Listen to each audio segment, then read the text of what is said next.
Um dos principais dilemas que enfrentamos nessa jornada de restauração, e isso aqui é uma promessa para você, uma promessa de que Deus vai e quer restaurar a sua casa, sua família, é quando você tem dúvidas. Eu tive dúvidas no início da jornada de restauração, eu tive dúvidas. E essas dúvidas ainda me vêm às vezes, porque o mundo fala contra. Então, é algo que passa a nos influenciar. Mas aí quando eu volto para a palavra, volto para a promessa, volto para os sonhos, volto para as revelações, eu sei que Deus falou comigo. E talvez você tenha dúvidas assim como eu tive. E a principal característica, eu vou te revelar daqui a pouco, nessa jornada de será que Deus quer mesmo restaurar meu casamento? Será que eu não estou atrapalhando a vida dele? E ela já está vivendo com outra pessoa, ela já formou outro laço, outra vida. Por que eu vou agora querer atrapalhar isso? Mas volte-se para Deus, busque-o em oração de verdade. Porque o principal sinal é a promessa que ele fez a você. Então, se esse tema, esse assunto te incomoda, você deve sim buscar discernimento no Espírito Santo e na sua palavra, na palavra de Deus, nas Escrituras. Busque exemplos de famílias de divorciados na Bíblia.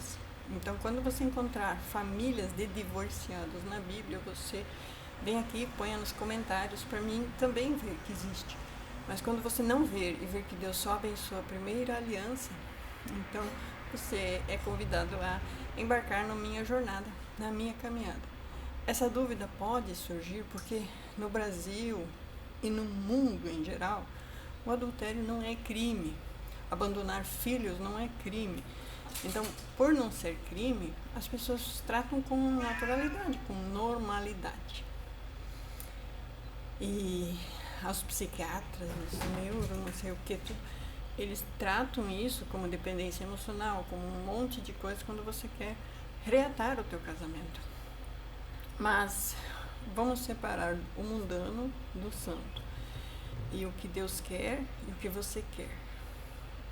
O que está na sua palavra, o que o mundo quer, é diferente do que Deus quer. Existe ali sempre uma decisão diária do caminho estreito. Existe sempre uma decisão que vai nos permear até o último momento de vida. O mundo. E tudo que no mundo há, as leis do mundo, a constituição do mundo, tudo que existe no mundo, o sistema do mundo. E a lei de Deus, o Espírito Santo, o propósito de Deus. E aí você sempre vai ter aquela dúvida. E nisso surgem milhares de religiões. E cada um ensinando outra coisa e tentando ali viver a sua própria, impondo a sua própria religião para os outros, porque eu acho melhor assim, eu senti que é melhor assim. Então, inclusive na Bíblia a gente vê pessoas errando. Desde Abraão, ele errou, ele teve filho fora do casamento. E ele teve que mandar aquela mulher embora com aquele filho, porque essa é a vontade de Deus. E não existia lei escrita naquele tempo, mas existia a lei dentro do coração, quando a pessoa sabe que a mulher da mocidade é a mulher única e certa. Então ele, para agradar a mulher, mandou embora a outra. E Deus, em seu infinito e grandioso amor, eu amo esse Deus por isso, ele foi lá e acolheu Agar, falou com Agar, cuidou do seu filho.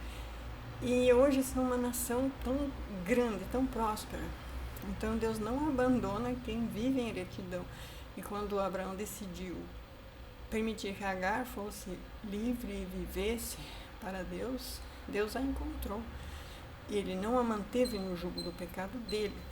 Então, libertar o outro de si, porque às vezes o meu ego não quer que a outra pessoa vá, e aí o mundo vai dizer que não deve abandonar a segunda família, mas a gente já vê no primeiro exemplo da Bíblia. Então, aí Deus passou a abençoar mais Isaac mais Abraão depois que Agar foi dispensada. E Abraão, claro, depois que ficou viúvo de Sarai, depois chamada Sara, ele casou-se novamente, não com a mulher do adultério, porque isso seria voltar ao pecado. Então, se você adulterou enquanto estava em casamento com aquela pessoa não é para você. Se você depois formaliza esse relacionamento, também não é agradável a Deus.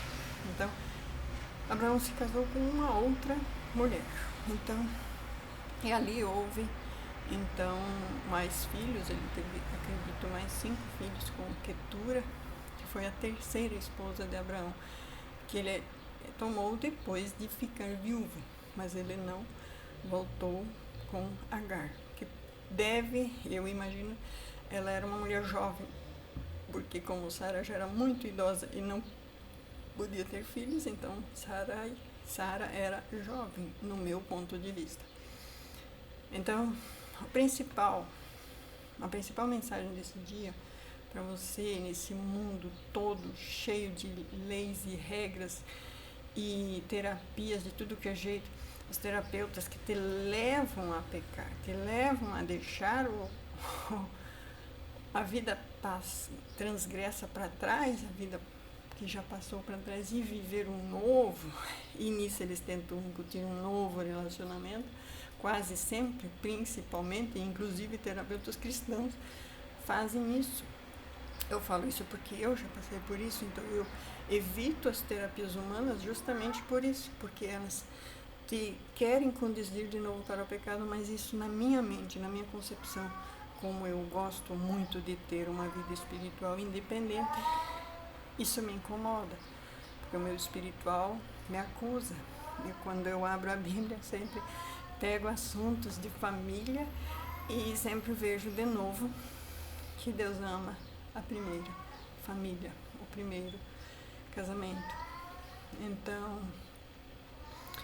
se a gente pegar o exemplo de Davi com a mulher de Urias, então enquanto Urias era vivo, ele estava realmente em adultério, ele tendo matado Urias, ele se tornou um assassino, ainda ele pagou caro com a vida de todos os seus filhos até então, com a vida de todas as mulheres até então, porque Absalão,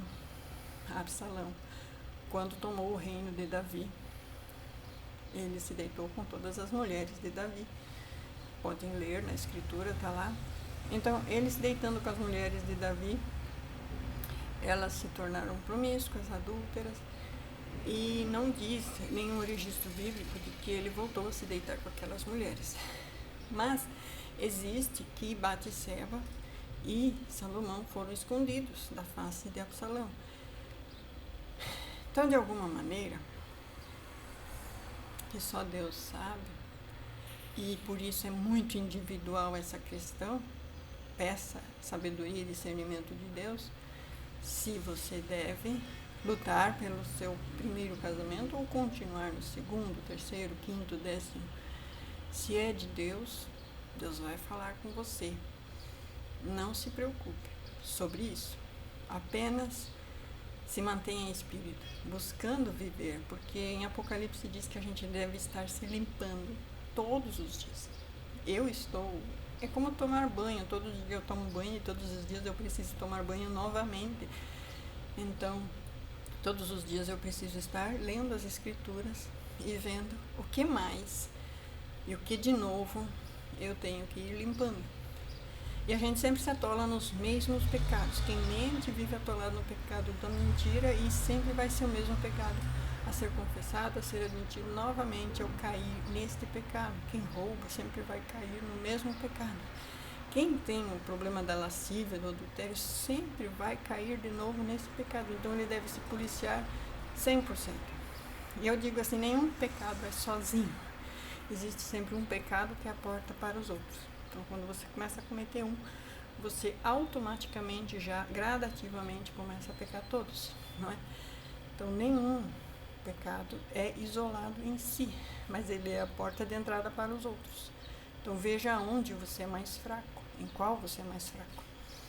Então, esse é o meu conselho de hoje, e a tua promessa vai se cumprir Deus vai restaurar a sua casa, a sua família e juntamente a minha, porque é nesse propósito que eu estou aqui, falando e ensinando sobre isso, mas recebendo também essa palavra para mim.